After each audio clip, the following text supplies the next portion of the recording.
السلام علیکم پیارے بچوں، آج جو میں آپ کو کہانی سنا رہی ہوں اس کا نام ہے الول بلول دروازہ کھولو۔ پیارے بچوں، ایک گاؤں میں ایک بکری رہتی تھی۔ اس کے ساتھ اس کے 2 بچے بھی رہتے تھے۔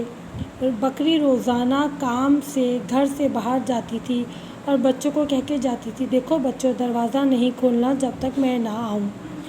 بکری جب آتی تھی تو کہتی تھی، الول بلول دروازہ کھولو، دیکھو تھنوں میں دودھ لائی، کمر پہ گھاس لائی۔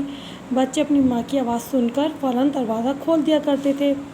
ایک روز بھیڑیا کئی دنوں سے یہ دیکھ رہا تھا کہ بکری روزانہ کام سے باہر جاتی ہے۔ بھیڑیے نے کیا کیا، جب بکری گھر سے باہر چلی گئی تو بھیڑیا دروازے پہ آیا، دروازہ کھٹکھٹا کے بولا، الول بلول دروازہ کھولو، دیکھو کمر پہ گھاس لائی، تھنوں میں دودھ لائی۔ بچوں نے جو آواز سنی تو بچے کہنے لگے، یہ تو ہماری امی کی آواز نہیں ہے، ہماری امی کی آواز تو بہت سریلی ہے، بہت میٹھی ہے۔ بھیڑیا گیا، اس نے کیا کیا بچوں، بہت زیادہ چینی کھائی۔ اب چینی کھا کے پھر آیا، کہا، الول بلول دروازہ کھولو، دیکھو تھنوں میں دودھ لائی، کمر پہ گھاس لائی۔ بچے کہنے لگے، بچوں نے جب جھانک کے دیکھا، کہا، ہماری امی تو بہت گوری ہے، یہ تو بہت کالا کوئی ہے۔ تو وہ چلا گیا، پھر اپنے اوپر آٹا مل کر آیا، کہتا ہے، الول بلول دروازہ کھولو، تھنوں میں دودھ لائی، کمر پہ گھاس لائی۔ اب بچے بیچارے دھوکہ کھا گئے، وہ سمجھے کہ ان کی امی آ گئی۔ بچوں نے جب دروازہ کھولا تو کیا دیکھا کہ سامنے خوفناک بھیڑیا کھڑا ہوا ہے۔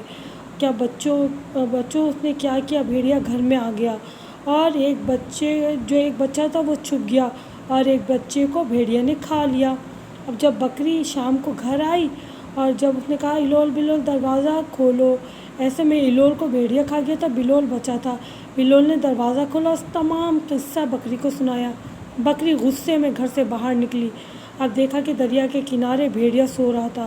بکری نے کیا کیا، بھیڑیے کے پیٹ کو چاک کیا، اس میں سے بلول کو نکالا اور اس نے اس کے پیٹ میں پتھر بھر کے اس کے پیٹ کو بند کر دیا اور اپنے بچوں کو لے کر آ گئی۔ جب ہی کہتے ہیں کہ بچوں، بغیر پوچھے دروازہ نہیں کھولنا چاہیے جب تک آپ کو تصدیق نہ ہو کہ دروازے پہ کون آیا ہے، اور بڑوں کا ہمیشہ کہنا ماننا چاہیے۔